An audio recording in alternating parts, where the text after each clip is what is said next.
Et ça, pour moi, c'est un exemple à donner. Et d'autant qu'aujourd'hui, dans le mouvement Force pour l'autonomisation de la femme africaine, FAFA, nous, on a fait, comme je l'ai dit tantôt, un sacerdoce, l'autonomisation de la femme, autant financière que sociopolitique. Mais on croit et on prône et on travaille avec toutes les femmes qu'on rencontre, aussi bien membres que partenaires du mouvement, que l'Afrique et particulièrement le Sénégal ne peut se développer sans l'autonomisation de la femme.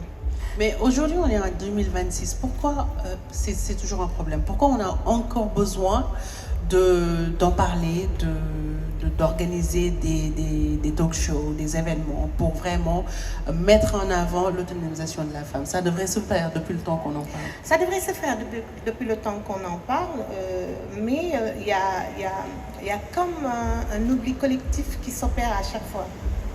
On a l'impression, si on a envie d'être péjoratif, de dire c'est fait exprès.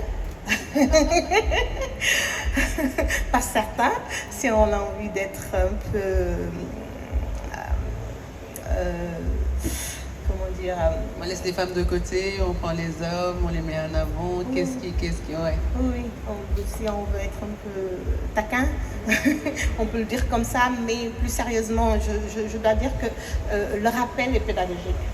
Et la sensibilisation, pour moi, c'est le nerf de la guerre. Si on veut booster les femmes, parce qu'on est dans une société où la femme a tendance à se mettre en arrière.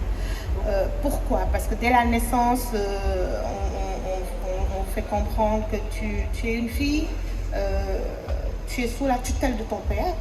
Après la tutelle de ton père, tu es sous la tutelle de ton grand frère. Ou du petit frère. Et même du petit frère, merci. Après la tutelle de la famille de sang, tu es sous la tutelle du mari. Quand tu arrives à l'âge adulte pour fonder un foyer.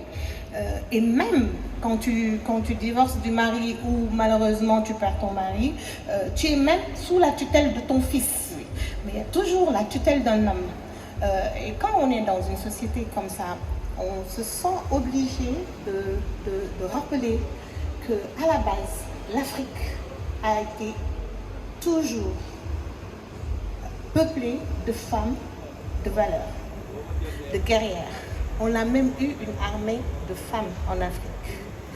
Et, à ma connaissance, sauf erreur, je pense que c'est le seul continent où on a eu une armée de femmes. Et ça, c'est pas un cas isolé.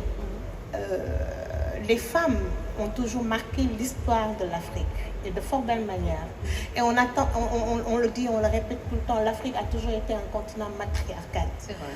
Qu'est-ce qui a bien pu se passer pour que, entre-temps, on en arrive à affaiblir la femme et la compresser à chaque fois?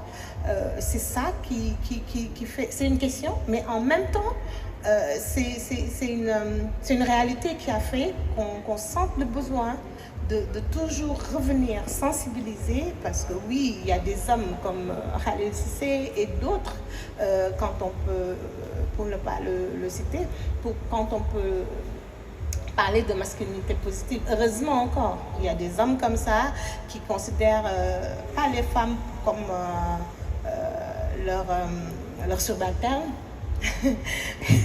mais Des alter ego. Exactement. Leur alter ego, et qui travaille avec eux, et qui les booste, et qui les pousse, qui les rassure à chaque fois pour qu'elles puissent assumer leur position, prendre les places qui leur reviennent et travailler, entreprendre et réussir des choses. Et j'ai l'habitude de dire, quand une femme elle réussit un projet, elle en fait profiter tout le monde. Bon, je m'arrête là. Toute la famille. Voilà. Toute la famille. Donc, on va revenir vers toi, mais ce que tu dis est tellement vrai. Mais heureusement qu'il y a des femmes comme Madame Tabara Wanni et des femmes avec qui elle gère toutes ces sociétés de production,